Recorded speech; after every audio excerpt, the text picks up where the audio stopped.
میرے بھائی اور بہنوں، آپ عزت والے لوگ ہیں، غیرت والے لوگ ہیں۔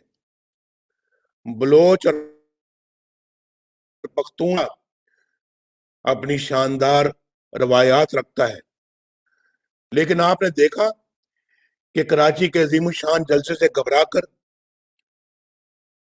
ان لوگوں نے منہ اندھیرے کراچی کے ایک ہوٹل کے اس کمرے کا دروازہ توڑا اور اندر داخل ہو گئے جس میں مریم نواز شریف اور کیپٹن صفدر ٹھہرے ہوئے تھے۔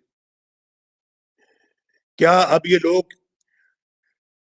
اس پستی میں گر گئے ہیں کہ نہ کوئی اخلاق باقی رہا اور نہ کوئی تہذیب اور نہ روایات اور نہ قدریں؟ یہ کوئی معمولی واقعہ نہیں ہے۔ مجھے حیرت ہے ان لوگوں پر جو اعلیٰ اخلاقی اقدار کی باتیں کرتے ہیں، ماؤں بہنوں اور بیٹیوں کی عزت کی بات کرتے ہیں، لیکن اب بھی اس حکومت کا حصہ ہے جس نے یہ سیاہ ترین واردات کی ہے۔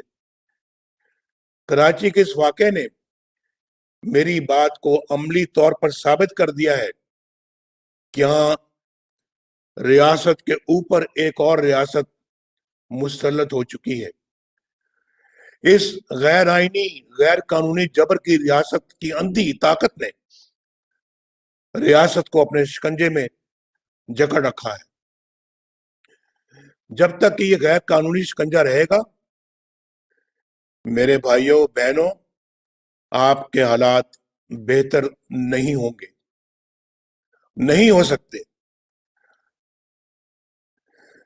سندھ وفاق کی ایک اہم اکائی ہے، ایک خود مختار صوبہ ہے، وہاں ایک منتخب حکومت ہے، ایک منتخب وزیر اعلیٰ ہے، وہاں ایک آئینی اتھارٹی ہے، لیکن اس کارروائی کی خبر کسی کو نہیں کہ رات کو کس نے آئی جی پولیس کو اغوا کیا، کس نے ایڈیشنل آئی جی کو اغوا کیا، پولیس کے سربراہ اور اعلیٰ افسروں کو اٹھا کر لے جانے کی اتھارٹی کس کے پاس تھی؟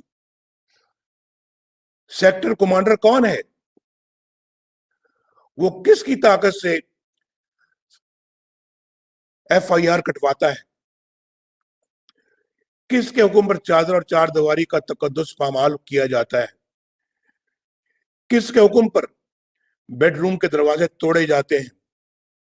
اگر صوبے کے وزیر اعلیٰ کو بھی اس کی خبر نہیں تو پھر اس سے بڑا حکمران صوبے میں کون ہے جو اس طرح کے حکم دیتا ہے اور منمانی کرتا ہے؟ میرے دوستو،